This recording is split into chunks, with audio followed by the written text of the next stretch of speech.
Good morning. എല്ലാവരും സന്തോഷമായിരിക്കുന്നല്ലോ. നമുക്ക് നമ്മുടെ ബൈബിൾ എടുത്ത് 1 കൊരിന്ത്യർ 2 കൊരിന്ത്യർ 1-ാം അധ്യായം.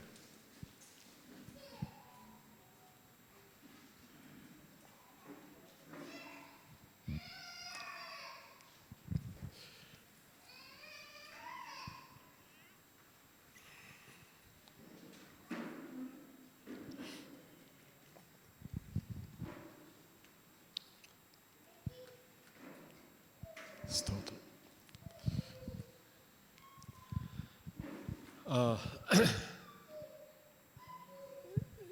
ടൈറ്റസ് അനൗൺസ്മെൻ്റ് സമയത്ത് ഈ ഔട്ട്റീച്ചിൻ്റെ കാര്യം പറഞ്ഞായിരുന്നല്ലോ.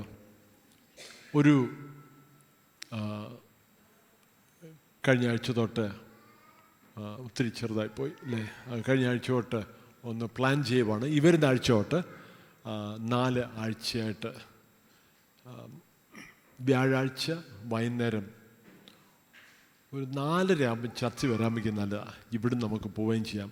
വ്യാഴാഴ്ച വൈകിട്ട്, ആദ്യത്തെ വ്യാഴാഴ്ച കല്ലട, 2ാമത്തെ വ്യാഴാഴ്ച ചാരുംമൂട്, 3ാമത്തെ വ്യാഴാഴ്ച മങ്ങാട്, 4ാമത്തെ വ്യാഴാഴ്ച അടൂര്. പിന്നെ 5ാമത്തെ വ്യാഴാഴ്ച വർഷത്തിലൊരു 4 പ്രാവശ്യമുണ്ട്. ആ സമയങ്ങളിൽ മറ്റ് സ്ഥലങ്ങളിലും പോകാം. വ്യാഴാഴ്ച എന്ത് സെലക്ട് ചെയ്യുന്ന 1-2 പേര് എന്നോട് ചോദിച്ചു, ഇതെന്തോ വ്യാഴാഴ്ചത്തെ പ്രത്യേകത. എല്ലാവരുടെയും സൗകര്യം നോക്കി ശനിയും ഞായറും ഒക്കെ ശ്രമിച്ചിട്ടൊന്നും നടക്കുന്നില്ല. ഒത്തിരി പാടുപെടുന്നു പല പല വിഷയങ്ങളായിട്ട്. അപ്പം എനിക്ക് ഷുവറായിട്ട് ഒക്കുന്നൊരു ദിവസം വ്യാഴാഴ്ച. ഞാൻ വ്യാഴാഴ്ച പോവാം. കൂടെ വരുന്നവർ നിങ്ങൾ വാ. വരാൻ ഒക്കുവാണെങ്കിൽ ദയവായിട്ട് നിങ്ങളുടെ എനിക്കൊരു മെസ്സേജ് അയച്ചാൽ മതി. സിഗ്നൽ ആപ്പിനകത്ത് നമ്മുടെ ചർച്ചിൻ്റെ ഗ്രൂപ്പിൽ ഞാൻ ഇട്ടിട്ടുണ്ട്. അത് നിങ്ങൾക്ക് എനിക്കൊരു മെസ്സേജ് അയച്ചാൽ മതി. അടുത്ത വ്യാഴാഴ്ച കല്ലട ആ ഏരിയയിൽ പോകാനാണ് ആഗ്രഹിക്കുന്നത്. നമുക്ക് പ്രാർത്ഥിക്കാം, ദൈവത്തിൻ്റെ ഒരു പ്രവൃത്തി നടക്കും. ഈ ദേശത്തൊക്കെയും അനേക ജനങ്ങൾ കർത്താവിനെ അറിയാത്തവരുണ്ട്. അവരൊക്കെയും ആ യേശുവിൻ്റെ സ്നേഹം അനുഭവിക്കാൻ വേണ്ടി ഒരവസരത്തിനായിട്ട് നമുക്ക് പ്രാർത്ഥിക്കാം. ഇനിയും അടുത്ത സ്ലൈഡിലോട്ട് പോകാം. നമ്മൾ പുതിയ ഒരു സീരീസ് നമ്മൾ ആരംഭിക്കുവാണ്. 2 കൊരിന്ത്യർ 1 കൊരിന്ത്യർ നമ്മൾ അതിൻ്റെ ഓരോ സെക്ഷനായിട്ട് നമ്മൾ നോക്കി, ഓരോരോ ഏരിയ ആയിട്ട് നോക്കിയിട്ട് 2 കൊരിന്ത്യരിലേക്ക് നമ്മുടെ ശ്രദ്ധയെ തിരിക്കുകയാണ്. 2 കൊരിന്ത്യർ 1-ാം അധ്യായം അതിൻ്റെ ആദ്യത്തെ 7 വാക്യങ്ങൾ ഒന്ന് ശ്രദ്ധിക്കാം. നമുക്ക് 2 കൊരിന്ത്യർ 1-ാം അധ്യായം അതിൻ്റെ ആദ്യത്തെ 7 വാക്യങ്ങൾ ശ്രദ്ധിച്ച് കേൾക്കാം. ആ ബൈബിൾ റീഡിങ്ങിൻ്റെ മൈക്ക് ഒന്ന് ഓണാക്കിയത് സ്വിച്ച് നോക്കി. ദൈവേഷ്ടത്താൽ ക്രിസ്തു യേശുവിൻ്റെ അപ്പോസ്തലനായ പൗലോസും സഹോദരനായ തിമോത്തിയോസും കൊരിന്തിലെ ദൈവസഭയ്ക്കും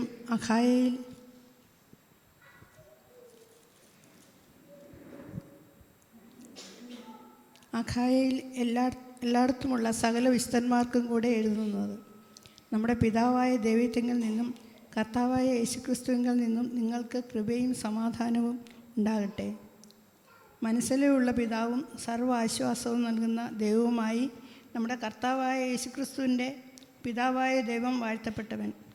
ദൈവം ഞങ്ങളെ ആശ്വസിപ്പിക്കുന്ന ആശ്വാസം കൊണ്ട് ഞങ്ങൾ യാതൊരു കഷ്ടത്തിലുള്ളവരെ ആശ്വസിപ്പാൻ ശക്തരാകേണ്ടതിന് ഞങ്ങൾക്കുള്ള കഷ്ടത്തിലൊക്കെയും അവൻ ഞങ്ങളെ ആശ്വസിപ്പിക്കുന്നു.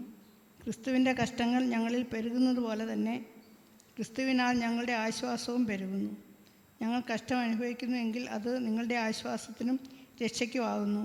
ഞങ്ങൾക്ക് ആശ്വാസം വരുന്നുവെങ്കിൽ അത് ഞങ്ങൾ സഹിക്കുന്ന കഷ്ടങ്ങൾ തന്നെ നിങ്ങളും സഹിക്കുന്നതിനാൽ നിങ്ങളുടെ ആശ്വാസത്തിനായി ഫലിക്കുന്നു. നിങ്ങൾ കഷ്ടങ്ങൾക്ക് കൂട്ടാളികളാകുന്നത് പോലെ ആശ്വാസത്തിനും കൂട്ടാളികൾ എന്നറിയാൽ നിങ്ങൾക്ക് വേണ്ടി ഞങ്ങളുടെ പ്രത്യാശ ഉറപ്പുള്ളത് തന്നെ. Thank you. വളരെ ബ്രീഫായിട്ടുള്ളൊരു മെസ്സേജായി ഇന്ന് ഞാൻ കൊടുക്കാൻ പ്ലാൻ ചെയ്യുന്നു. വളരെ ചുരുക്കത്തിൽ സഫറിങ് ആൻഡ് കംഫർട്ട്, ഇതിന് ഞാനൊരു തലക്കെട്ട് കൊടുത്താണ്.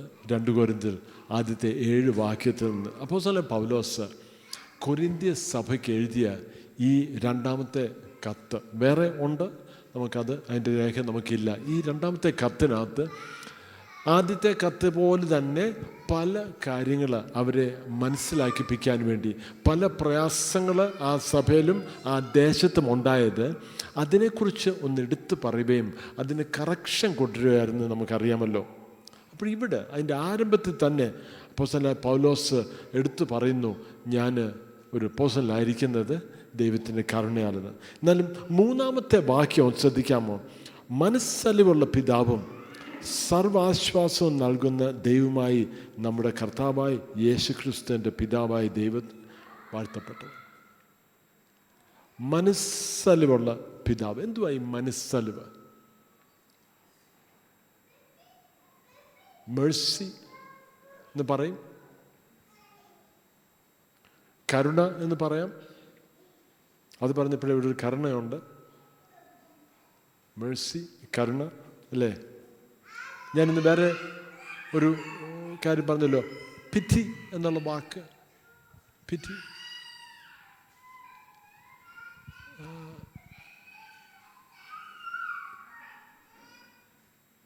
നമ്മൾ യഥാർത്ഥമായിട്ട് ഈ വാക്കുകൾ നോക്കുമ്പോൾ നമ്മളെ കാണുന്നുണ്ടോ?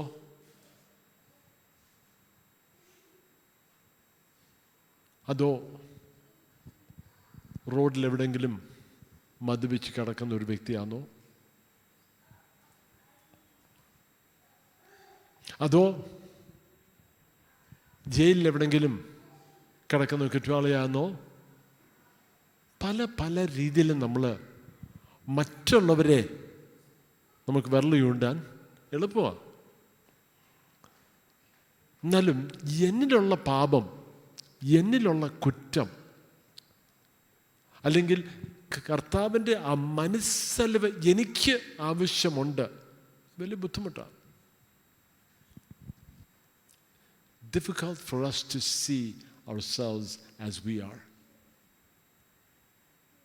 അതിൻ്റെ ഒരു കാരണം നമ്മളിങ്ങനെ നമ്മളെക്കുറിച്ച് മറ്റുള്ളവർക്ക് നല്ലൊരു ഇമേജ് കൊടുക്കാൻ. ഞാൻ ഇച്ചിരി വെള്ളം കുടിച്ചപ്പോൾ എൻ്റെ ഉടുപ്പയിൽ ഇച്ചിരി വെള്ളമായിരുന്നു ഷർട്ടിൽ. ഞാനൊന്ന് നോക്കി, കയറി വരുന്നതിന് മുമ്പേ ശരിക്കും ഉണങ്ങിയിട്ടുണ്ടോ എന്ന് നോക്കി. കാരണം വെള്ളം നനഞ്ഞിരുന്ന ഷർട്ടും കൊണ്ട് എഴുന്നേറ്റ് നിങ്ങൾ എന്നെക്കുറിച്ച് എന്ത് ചിന്തിക്കും? നമ്മളെപ്പോഴും മറ്റുള്ളവർ എന്ത് ചിന്തിക്കുന്നു, മറ്റുള്ളവർ എന്നെ എങ്ങനെ കാണും, അതിനെക്കുറിച്ച് ഭയങ്കര കൺസേൺഡാണ്. അതിന് കുഴപ്പമൊന്നുമില്ല കേട്ടോ, അത്രയും മോശമല്ല. എന്നാലും ദൈവം നമ്മളെ എങ്ങനെ കാണുന്നു? കാരണം ദൈവം നമ്മളെ കാണുമ്പോൾ നമ്മുടെ ഉള്ള അവസ്ഥ അതേപോലെ ദൈവം കാണുന്നു. എനിക്ക് പല കാര്യങ്ങളും മറച്ചു വയ്ക്കാം, എനിക്കൊരു മാസ്ക് ധരിക്കാം, അല്ലേ? പല കാര്യങ്ങളും എനിക്ക് മറച്ചു വയ്ക്കാം. എന്നാലും ദൈവം ഭാഗ്യം എനിക്കൊന്നും മറച്ചു വയ്ക്കാനൊക്കത്തില്ല. വളരെ ക്ലിയറായിട്ട് ദൈവം എന്നെ കാണുന്നു.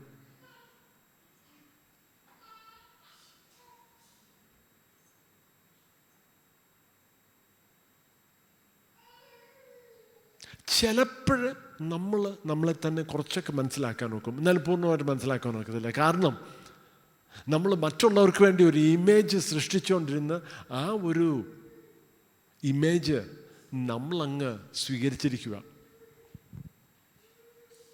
പലരും പറയും, സ്ഥാപനങ്ങളിൽ ജോലി ചെയ്യുന്നവർ അവർക്കൊരു യൂണിഫോം കൊടുക്കുന്നതിൻ്റെ ഒരു കാരണം തീർച്ചയായിട്ടും മറ്റുള്ളവർ ഈ വ്യക്തിയെ കാണുമ്പോൾ ഇതിൻ്റെ സ്ഥാപനത്തിൽ ജോലി ചെയ്യുന്ന ആളാണെന്ന് മനസ്സിലാക്കണം. എന്നാലും അതിനോടൊപ്പം തന്നെ വേറൊരു കാരണമുണ്ട് യൂണിഫോമിൻ്റെ. എന്താണെന്നറിയാമോ? ആ യൂണിഫോം ധരിക്കുന്ന വ്യക്തി തന്നെ അദ്ദേഹത്തെക്കുറിച്ച് തന്നെ, ആ വ്യക്തിയെക്കുറിച്ച് തന്നെ ഒരു സെൽഫായിട്ട് ഒരു വ്യത്യസ്ത രീതിയിലുള്ളൊരു സെൽഫ് അവെയർനെസ് ഉണ്ടാവും. അത് നല്ലതാണ്, അത് ദോഷമാണ്. അതിൻ്റെ ദോഷം ഇതാ, ഞാൻ എന്നെ തന്നെ കാണിക്കാൻ വേണ്ടി ഒരു ഇമേജ് സൃഷ്ടിച്ച് കഴിയുമ്പോഴത്തേന് കുറച്ച് കഴിയുമ്പോഴത്തേക്ക് ഞാൻ അതങ്ങ് വിശ്വസിക്കാൻ തുടങ്ങും. എൻ്റെ ഉള്ളവസ്ഥ മനസ്സിലാക്കാൻ ഒക്കുന്നില്ല. മനസ്സലിവ് ആവശ്യമുള്ള വ്യക്തിയാണോ ഞാൻ? കർത്താവിൻ്റെ കരുണ, കർത്താവിൻ്റെ ആ ഒരു കരുതൽ, അത് എനിക്ക് ആവശ്യമുള്ള വ്യക്തിയാണോ? അതോ ഞാൻ അവിടെ ഉള്ള ആരെങ്കിലും ചൂണ്ടി, ഇന്നാരെ ചൂണ്ടി, അവരെ ചൂണ്ടി, കണ്ടോ അവർക്കൊക്കെ ഇതൊക്കെ ആവശ്യമാണ്, അങ്ങനെയാണോ? സ്തോത്രം. യഥാർത്ഥമായിട്ട് അപ്പോസ്തലനായ പൗലോസ് 1 കൊരിന്ത്യർ 15 അധ്യായം ഒന്നെടുക്കാം. 1 കൊരിന്ത്യർ 15 അധ്യായം. 1 കൊരിന്ത്യർ 15 അധ്യായത്തിൽ പൗലോസ് അദ്ദേഹത്തെക്കുറിച്ച് തന്നെ, നമ്മളിതിനെക്കുറിച്ച് ചില ആഴ്ചകൾ മുമ്പേ നമ്മളൊരു മെസ്സേജ് കേട്ടതാണ്. എന്നാലും പൗലോസ് അദ്ദേഹത്തെക്കുറിച്ച് തന്നെ ഉള്ള ഒരു പെർസ്പെക്റ്റീവ് 1 കൊരിന്ത്യർ 15 അധ്യായം അതിൻ്റെ 9 10 വാക്യങ്ങൾ. 1 കൊരിന്ത്യർ 15 അതിൻ്റെ 9 10 വാക്യങ്ങൾ.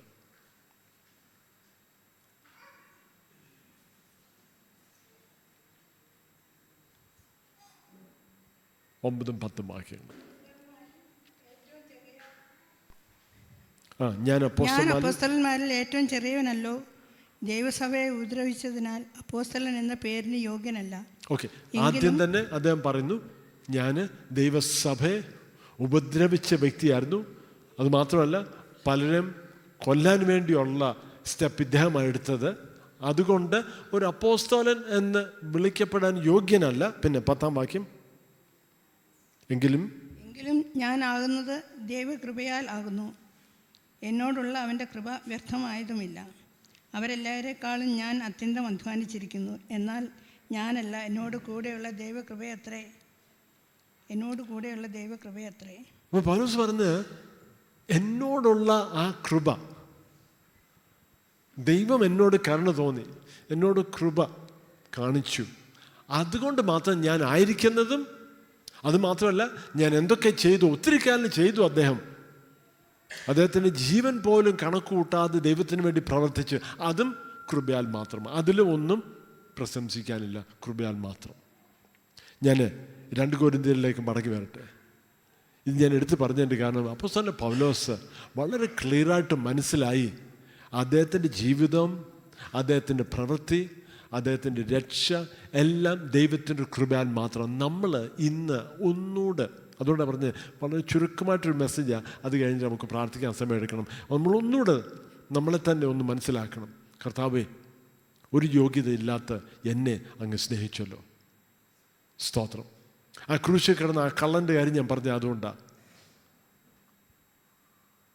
എനിക്കറിയത്തില്ല സ്വർഗത്തിൽ ചെന്നപ്പോൾ ദൂതന്മാർക്ക് കൺഫ്യൂഷൻ ഉണ്ടായോ ഇല്ലയോ ഒന്ന് അറിയത്തില്ല. എന്നാലും ചിലപ്പോഴേ അങ്ങനൊന്ന് ചിന്തിച്ചാൽ, കാരണം ഒരു കാരണവശാൽ ഈ ഒരു വ്യക്തി അവിടെ കയറേണ്ടതല്ല, എന്നാലും കയറി. എന്തുകൊണ്ട്? കർത്താവ് പറഞ്ഞു. കർത്താവിൻ്റെ ആ ഒരു വാക്കുകൊണ്ട് അദ്ദേഹം അവിടെ എത്തി. ഞാൻ പറഞ്ഞ പോലെ നമ്മളിനിയും അദ്ദേഹത്തെ ഒരു ദിവസം കാണും. തിയോളജി അറിയത്തില്ല, വചനം അറിയത്തില്ല, ഒന്നും അറിയത്തില്ല. യേശുവിൻ്റെ ഒരു വാക്കുകൊണ്ട് മാത്രം. നമ്മളൊന്നും അറിയാത്തവരാകണമെന്നല്ല ഞാൻ പറയുന്നത്, എന്നാലും യേശുവിൻ്റെ ആ കരുണ, ആ സ്നേഹം നമ്മൾ മനസ്സിലാക്കണം. ഫാദർ ഓഫ് മെർസീസ്, മനസ്സലിവുള്ള പിതാവെന്നാണ് ദൈവത്തെക്കുറിച്ച് പറയുന്നത്. അപ്പോൾ പൗലോസ് അത് പറയുമ്പോൾ അദ്ദേഹത്തിന് ഒത്തിരി അർത്ഥമുള്ള വാക്കാണ് ഫാദർ ഓഫ് മെർസീസ് എന്ന് പറഞ്ഞത്. പൗലോസ് പറയുന്നത്, എൻ്റെ പിതാവ് എങ്ങനെയാ? എൻ്റെ പിതാവായത് എന്നോട് കരുണ കാണിച്ചത് മുഖാന്തരം എന്നോട് എൻ്റെ പിതാവായി. സ്തോത്രം. ഓരോ ദിവസവും ഈ മാസത്തിലൊരിക്കൽ നമ്മളിങ്ങനെ കമ്മ്യൂണിയൻ ചെയ്യുന്നു, സാരമില്ല. എന്നാലും ആ മാസത്തിലൊരിക്കൽ ഉള്ള ആ കമ്മ്യൂണിയൻ മാത്രമല്ല, എല്ലാ ദിവസവും നമ്മൾ ക്രിസ്തുവിനെ ഓർക്കണം.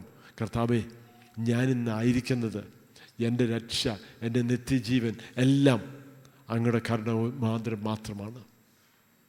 ഇന്ന് ഞാൻ മരിച്ചാൽ, ഞാൻ പലരോടും ചോദിച്ചിട്ടുണ്ട്, കുറേ വർഷങ്ങൾ മുമ്പേ ആയിരുന്നു, നമ്മുടെ ഈ ചർച്ചിൽ തന്നെ പലരോടും ഞാൻ ചോദിച്ചിട്ടുണ്ട്. പെട്ടെന്ന് ഞാൻ നിർത്തി ചോദിച്ചു, ഇന്ന് മരിച്ചാൽ സ്വർഗത്തിൽ പോകുമോ? അത്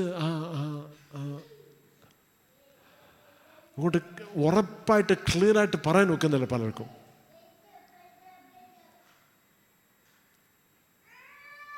അപ്പം ഞാൻ ഓർത്തു, ഇവരുടെ പാസ്റ്റർ ആരാന്ന് ഓർത്തു.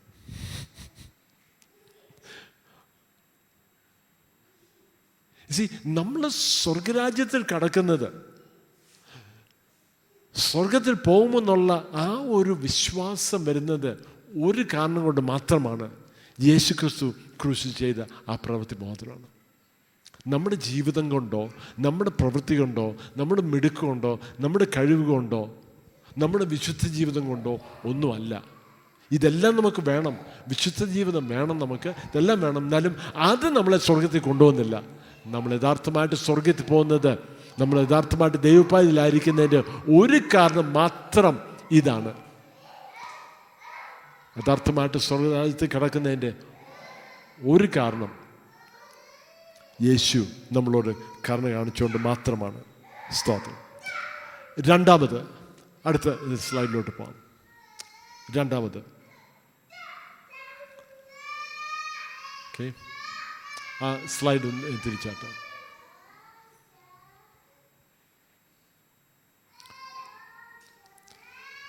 ഓക്കെ, ആദ്യം പറഞ്ഞു ഫാദർ ഓഫ് മെർസീസ്. നമ്മൾ we are recipients of God's mercy. ദൈവത്തിൻ്റെ കരുണ ലഭിച്ചവരാണ് നമ്മൾ. രണ്ടാമത്, there is comfort for us as we suffer for Christ. ഒന്ന് നോക്കിയേ, ആ വാക്കൊന്ന് നോക്കിയേ. 4-ാം വാക്യം, 2 കൊരിന്ത്യർ 1:4.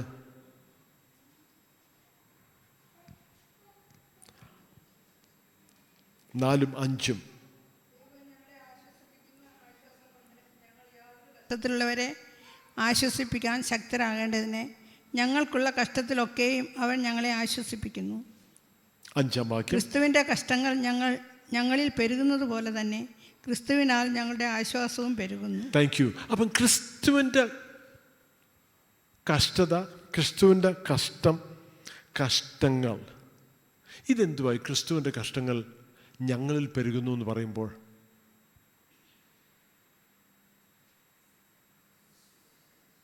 അന്നത്തെ കാലത്ത് അപ്പോസ്തലൻ പൗലോസ് വളരെ ക്ലിയറായിട്ട് അറിയാം, ദൈവനാമത്തിനു വേണ്ടി ജീവിക്കുകയും പ്രവർത്തിക്കുകയും ചെയ്യുന്നതിന് മുഖാന്തരം കഷ്ടം അനുഭവിച്ചത്. ഒത്തിരി ശാരീരികമായിട്ട് അനുഭവിച്ചു, മാനസികമായിട്ടും എല്ലാ വിധത്തിലും അദ്ദേഹം കഷ്ടത അനുഭവിച്ചൊരു വ്യക്തിയാണ് പൗലോസ്. അത് വളരെ ക്ലിയറായിട്ട് അദ്ദേഹത്തിൻ്റെ ജീവിതത്തിൽ അത് അനുഭവിച്ചു.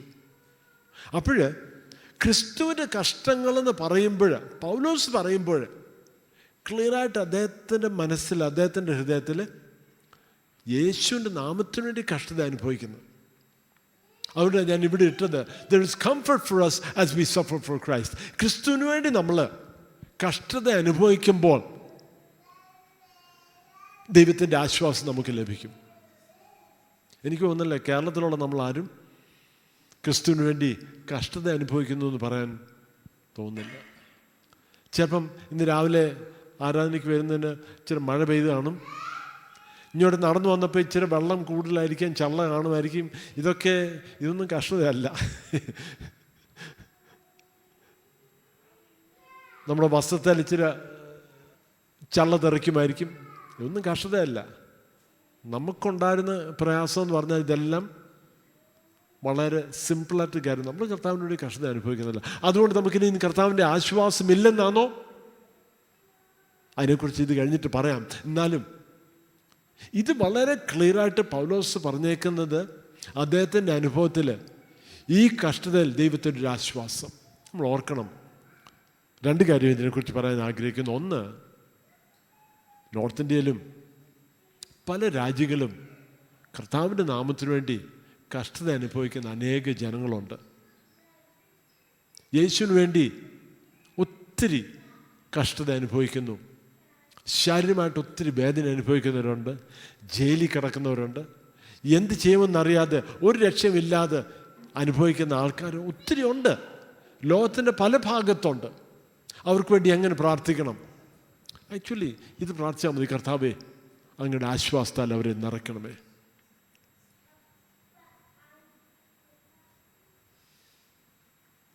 ഞങ്ങളുടെ ഈ ദേശത്താന്നേലും കേരളത്തിലാന്നേലും ദൈവസഭയ്ക്കെതിരെ പീഡനം വന്നാലും ഞങ്ങൾ ഉറച്ചു നിന്ന് അങ്ങയ്ക്ക് വേണ്ടി ഒരു സാക്ഷിയായിരിക്കാനും യേശുവിന് വേണ്ടി ജീവിക്കാനും കർത്താവ് ഞങ്ങളെ ധൈര്യപ്പെടുത്തണമേ.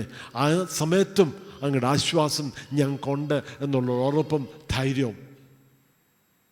നാളെ കേരളത്തിൽ എങ്ങനെ ആയിപ്പോവും നമുക്കറിയത്തില്ല. അപ്പോൾ നമ്മൾ പറയാം, അയ്യോ ഇങ്ങനെ ആയാലോ അങ്ങനെ ആയാലും വിടുന്നോ, നമുക്കറിയത്തില്ല. എങ്ങനായെങ്കിലും ഈ ഒരു കാര്യം നമുക്ക് ക്ലിയർ ആയിട്ട് അറിയാം, there is comfort for us as we suffer for Christ. ക്രിസ്തുവിന് വേണ്ടി നമ്മൾ കഷ്ടത അനുഭവിക്കുകയാണെങ്കിൽ നമുക്ക് ക്ലിയറായിട്ട് അറിയാം, നമുക്ക് ദൈവത്തിൻ്റെ ആശ്വാസമുണ്ടെന്ന് വളരെ ക്ലിയറായിട്ട് അറിയാം. ഒരു സംശയമില്ല. അത് നമുക്ക് ഒരു ഉറപ്പായിരിക്കട്ടെ. ഇതിനകത്ത് രണ്ടാമത്തെ ഒരു കാര്യം ഞാൻ പറയാൻ ആഗ്രഹിക്കുന്നത്, യേശുവിന് വേണ്ടി നമ്മളൊരു സ്റ്റെപ്പ് എടുക്കാൻ റെഡി ആകാമോ? അനേക പ്രാവശ്യം ദൈവവേല ചെയ്യുന്നതിനെക്കുറിച്ച് പഠിപ്പിക്കുകയും ഇവിടെ ഒരു ആഹ്വാനം കൊടുത്തിട്ടുള്ളപ്പോൾ 10, 12, 15 പേരും അതിൽ കൂടുതലും ആൾക്കാർ കൈപൊക്കിയിട്ടുണ്ട്. എനിക്ക് ദൈവത്തിന് വേണ്ടി പ്രവർത്തിക്കണം, താല്പര്യമുണ്ട്, ആഗ്രഹമുണ്ട്, ഉള്ളിൽ ഒരു ഫീലിംഗ് ഉണ്ട്. എനിക്ക് എന്നെക്കുറിച്ചുള്ള, ഞങ്ങളുടെ കുടുംബത്തെക്കുറിച്ചൊരു ദൈവവിളിയാണ്, ദൈവത്തിൻ്റെ ഇതിനെക്കുറിച്ച് എന്നെക്കുറിച്ചൊരു ആഗ്രഹമുണ്ടിത്, ദൈവത്തിൻ്റെ ഒരു ഹിതമുണ്ടെന്ന് മനസ്സിലാക്കിയിട്ടുള്ള പലരും ഇവിടെ ഇരിപ്പുണ്ട്. എന്നാലും ഒരു സ്റ്റെപ്പ് എടുക്കാൻ ഒത്തിട്ടില്ല. നിങ്ങളെ കുറ്റം വിധിക്കാനോ, I don't want to give a guilt trip, put anybody on a guilt trip, അങ്ങനെ ചെയ്തിട്ട് കാര്യമില്ല. അതല്ല, എന്നാലും യഥാർത്ഥമായിട്ട് എനിക്ക് യേശുവിന് വേണ്ടി ഒരു സാക്ഷിയാകണം. മറ്റുള്ളവർ കർത്താവിനെ അറിയണം. ഈ ഞാൻ അനുഭവിച്ചിരിക്കുന്ന ഈ ഒരു സ്നേഹം, ഞാൻ അനുഭവിക്കുന്ന കർത്താവിൻ്റെ ആ കരുണ, കർത്താവിൻ്റെ ആ ഒരു മനസ്സലിവ് ഞാൻ അനുഭവിച്ചത് മറ്റുള്ളവർക്ക് അനുഭവിക്കാൻ വേണ്ടി ഒരവസരം കൊടുക്കണമെന്നുള്ളൊരു താല്പര്യം നമ്മുടെ ഉള്ളിൽ വരേണ്ടത് എങ്ങനെയാണെന്നറിയാമോ? ഈ ഒന്നാമത്തെ പോയിന്റ് മാത്രമാണ്. സ്തോത്രം. കൃപ ലഭിച്ചവരാ. കർത്താവിൻ്റെ ആ മനസ്സലിവ് നമുക്ക് ലഭിച്ചതാണ്. അതുകൊണ്ട് ഞാൻ കർത്താവിന് വേണ്ടി പ്രവർത്തിക്കും, അതുകൊണ്ട് ഞാൻ കർത്താവിന് വേണ്ടി ഇറങ്ങിത്തിരിക്കും എന്നുള്ളൊരു സ്റ്റെപ്പായിരിക്കണം. ഇവിടെ നമ്മൾ നിർബന്ധിച്ചുകൊണ്ടോ, ഇവിടെ ചർച്ചിൻ്റെ പ്രോഗ്രാം അങ്ങനെ ഉണ്ടെന്നോ അതല്ല കാരണം. എന്നാലും യഥാർത്ഥമായിട്ട് കാരണം ഇതായിരിക്കണം, we are recipients of God's mercy. ദൈവത്തിൻ്റെ ആ സ്നേഹം, ദൈവത്തിൻ്റെ ആ കരുണ ഞാൻ അനുഭവിച്ചു. സ്തോത്രം. യഥാർത്ഥമായിട്ട് മരണത്തിന് യോഗ്യനായ ഞാൻ, എൻ്റെ പാപമുഖാന്തരം I was worthy of death. ഞാൻ അങ്ങനത്തെ ഒരു വ്യക്തിയെ യേശു എന്നെ രക്ഷിച്ചു. ഞാൻ പാപിയായിരുന്നപ്പോൾ തന്നെ എനിക്ക് വേണ്ടി ക്രൂശിൽ കയറി.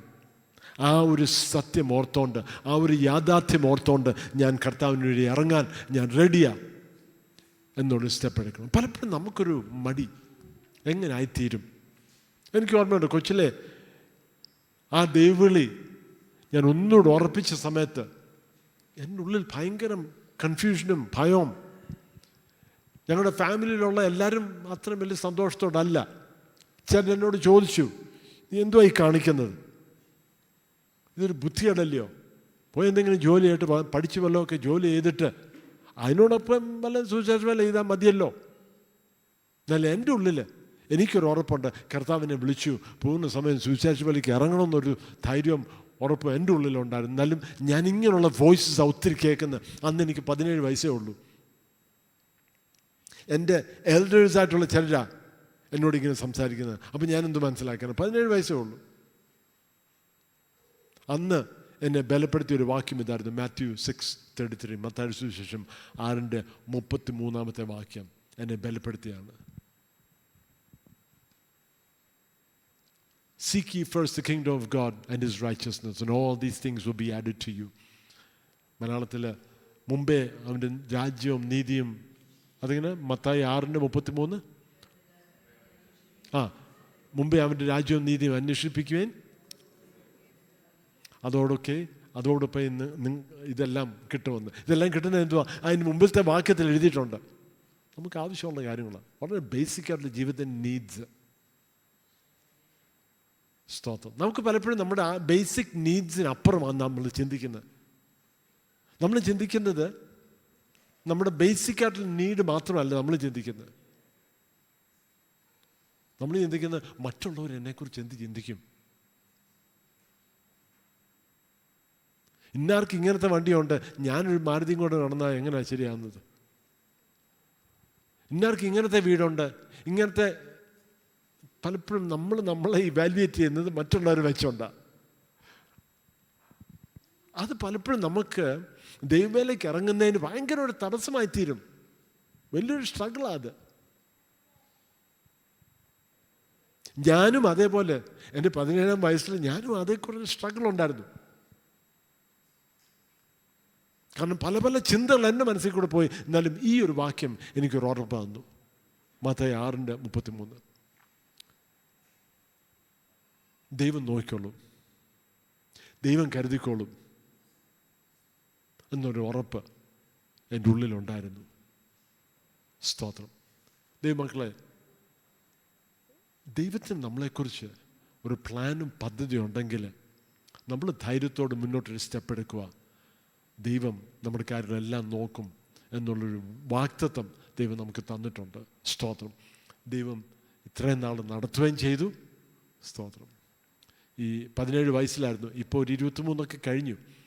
എന്നിട്ടും ദൈവം വിശ്വസ്തനാണെന്ന് എനിക്ക് ഷുവറായിട്ട് അറിയാം. മൂന്നാമത്തെ പോയിന്റിലോട്ട് പോകാം. Suffering and God's comfort. First of all, we are recipients of God's mercy.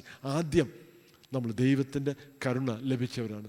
രണ്ടാമത്, there is a comfort for us as we suffer for Christ. ക്രിസ്തുവിന് വേണ്ടി കഷ്ടത അനുഭവിക്കുന്നവർക്ക് ക്രിസ്തുവിൻ്റെ ആശ്വാസം. അപ്പോൾ ആ കഷ്ടത പെരുകുന്ന പോലെ ആശ്വാസവും പെരുകുന്നു. അതേ വാക്കാണ് ഉപയോഗിച്ചേക്കുന്നത് അല്ലേ? കഷ്ടത പെരുകുന്ന പോലെ തന്നെ ആശ്വാസവും പെരുകുന്നു.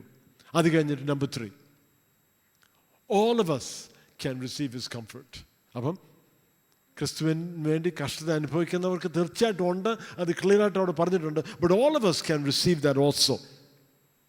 അതാ പറഞ്ഞേക്കുന്നത്, ഗോഡ് ഓഫ് ഓൾ കംഫർട്ട്, സർവാശ്വാസവും നൽകുന്ന ദൈവമായി എന്ന് പറയുന്നത്. അതിൻ്റെ കാരണം എന്തുവാ?